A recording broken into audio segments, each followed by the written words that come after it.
Thank you, Dr. Maytham. So my name is Dr. Ali Al-Baqali. I'm from Bahrain, Al-Kindi Hospital.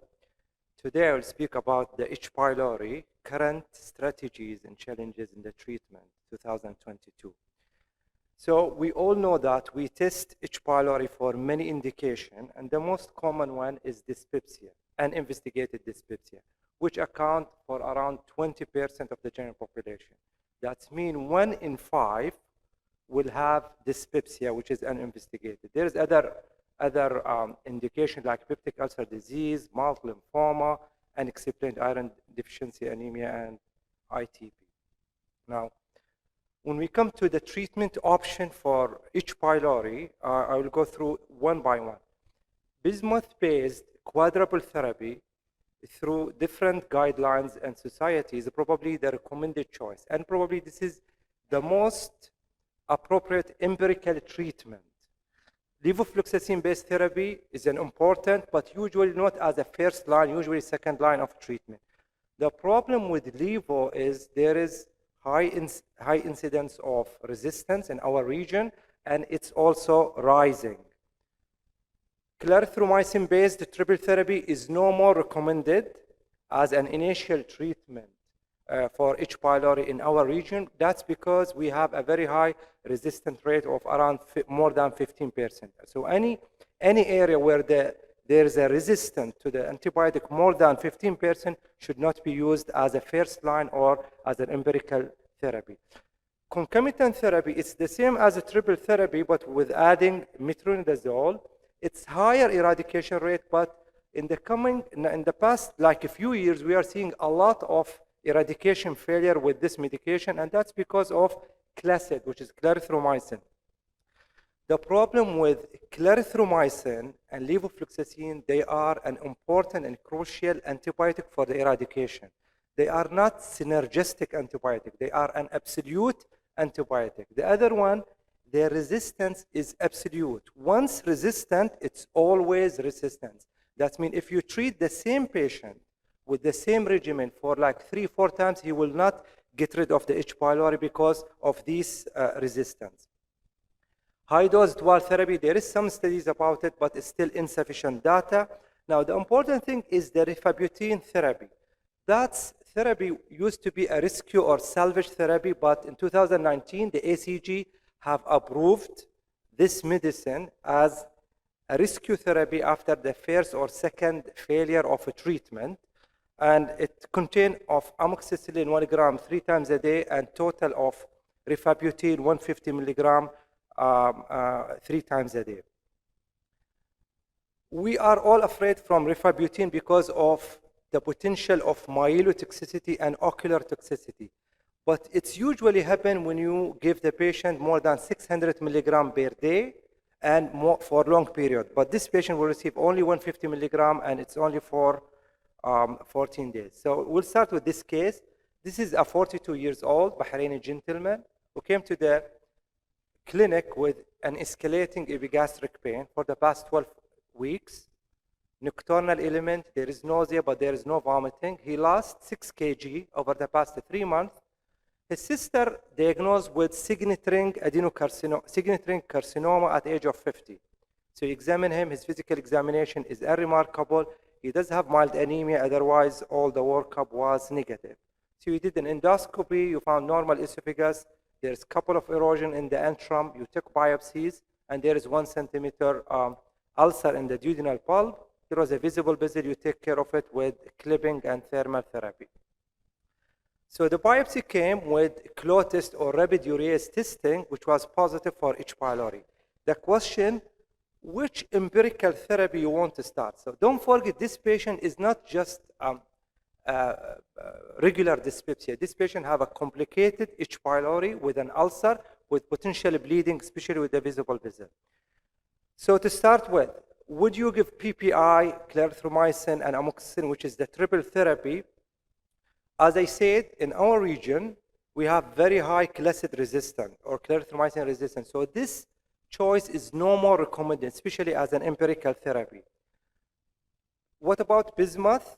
Quadruple therapy, that's probably the best empirical option or first option, especially in our region.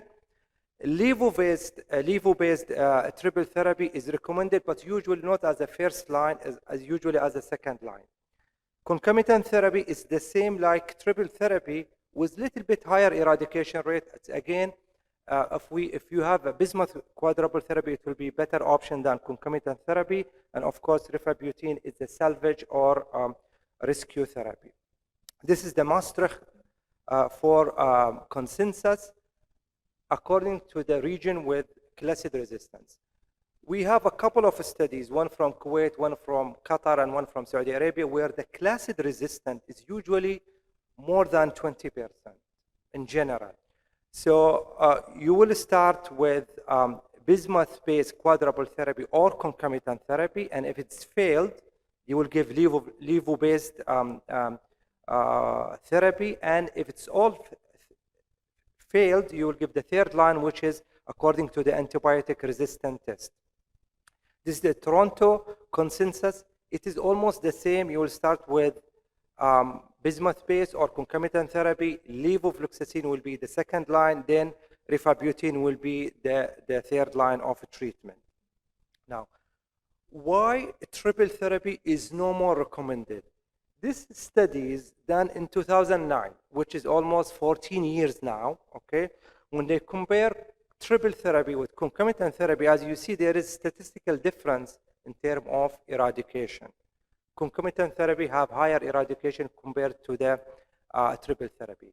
Now, 14 years from there, the eradication rate even is lower. It's around 60 to 65% with a triple therapy. And that's why we have to optimize our treatment. In order to optimize our treatment, what we do in the treatment of H. pylori is to give a double dose PPI to have more strong acid suppression. The more you give more stronger acid suppression, you will have more penetration of antibiotic to the cell wall bacteria. Or we use the new medication, which is called vonoprazan, which is a potassium competitive acid blocker. This has a faster action. It's a fully active in day one. It has a longer action and more potent and robust acid suppression. This drug been approved for the past couple of years in Asia, especially in Japan, and they have multiple studies for that. And as you see here, this is triple therapy, one with lansoprazole and the other one with vonoprazan. And as you see, the eradication rate is statistically significant between the two groups. And this is 2019's all the studies done in Japan, okay, using the vonoprazan. So we give the vonoprazan 20 milligrams twice a day with two antibiotics, usually amoxicillin and clarithromycin. Clarithromycin dose between 200 and 400, and the amoxicillin around 750 milligrams twice a day. Look to this, all only for 7 days, not even 14 days, and look to the eradication rates, all around 90%, so around 88 to 92%. So this drug is really important drug, and it will, if we get it soon in Bahrain, okay, we'll have more eradication rate, especially with the rising clasid and levo resistance. Now, if you give the antibiotic for H. pylori, you have to understand the element of your treatment.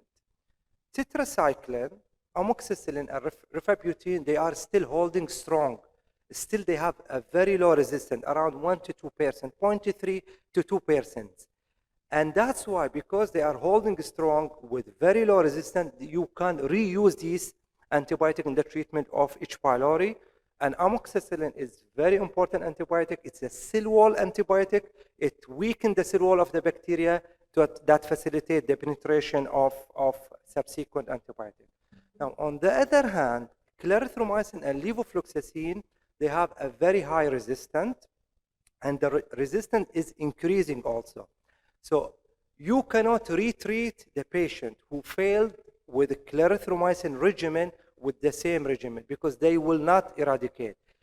The resistance is an absolute. And the other thing, clarithromycin and levofloxacin are crucial antibiotics. They are a game changer. If they are resistant, the whole regimen will be resistant or fail. It's not a synergistic antibiotic like metronidazole and bismuth. So it's very important to understand the different antibiotic, the resistant data, and their role in the eradication rate.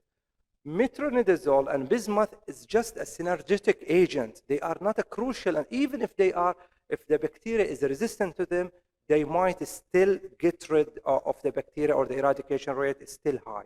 So very important, tetraamoxicillin is still, they are good antibiotic, low resistant. We have really a problem with the levofloxacin and clarithromycin. To have more acid suppression for a better eradication, try to use the newer generation of PPI like esomeprazole, rabeprazole, always double dose and always for 14 days. That's, you will get more robust and potent acid suppression. Vonoprazan, hopefully if available in future, it will be a better addition to the eradication rate. Now, as I said, is the standard triple therapy is failing? At least in Asia, yes. This is the study from Qatar that shows different antibiotic resistance for H. pylori. And as you see here, the clarithromycin more than 15%, 21%. And it's the same for levofloxacin, 15%, and it's also rising. While amoxicillin, tetracycline, and rifabutin, still they are holding strong with 0.3 to 4% resistant only. This is not only in Asia. It's even in Europe. Certain parts of Europe, they have very high classed resistant, levofloxacin resistant, as well as metronidazole. This is Asia from the data from Asia in terms of amoxicillin. As I said, still we have a very good resistant data from amoxicillin, still low resistant, 0.3 to 2%, and it's the same for tetracycline. So that's why we can reuse these antibiotics even if they fail in the first regimen. Now, one important question when you start a treatment for H. pylori, your first treatment probably is your golden chance to get rid of the H. pylori. So that's why you have to choose the most appropriate treatment to get more eradication percentage. So you have to ask the patient if he has an information, did he use levofloxacin in the past or clarithromycin, and how many times? And as you say here, if you use levofloxacin only, no, you did not use it, you will have only 4% resistance. But if you use it 2 times, you will have 27% resistance. It's the same for clarithromycin, 7% if you did not use it in the past, and if you use it more than 2 times, you will have at least 25%. So the number the patient use the antibiotic, it's really predict is the resistance of H. pylori to this antibiotic. As I said, your golden chance to get rid of the bacteria is your first choice. So probably you have to optimize your first choice in order to get rid of this bacteria. You will ask about penicillin, if there is an penicillin allergy. You will ask about macrolide, clarithromycin, and quinolones, how many times you've been used in the past. And you will ask if the patient received H. pylori treatment in the past or not. If you don't have penicillin allergy, and you don't have macrolide allergy, you will start bismuth quadruple therapy. That's probably the best first choice. If you don't have it, then you will start concomitant therapy, and the second line will be levofloxacin-based therapy. If you have macrolide allergy but no penicillin allergy, again, you will start the bismuth-based and levofloxacin-based therapy. If you have penicillin allergy, then you are done. You have only one choice, which is bismuth-based quadruple therapy. And it's the same if you have both allergies, macrolide and penicillin.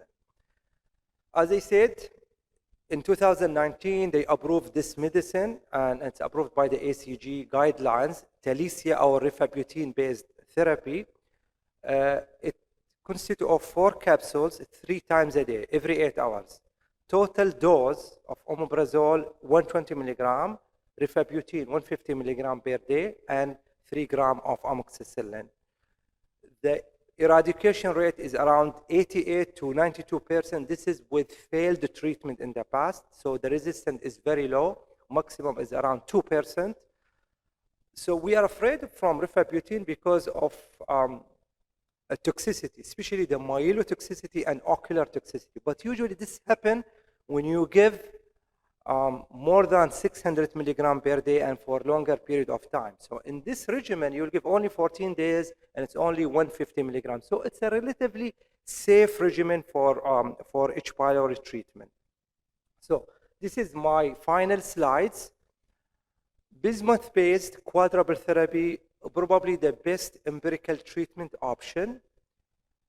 Try to use the local resistant data. The local experience should be more beer in terms of treatment choice rather than the international society guidelines, because they have different resistant data they have from our resistant data. Do not repeat the same regimen always, especially with levofloxacin and clarithromycin. Consider previous exposure to clari or levo for choosing the treatment option. And clarithromycin-based triple therapy is no more recommended the choice for treatment of H. pylori. Always use double dose PPI and if vonoprazan if present.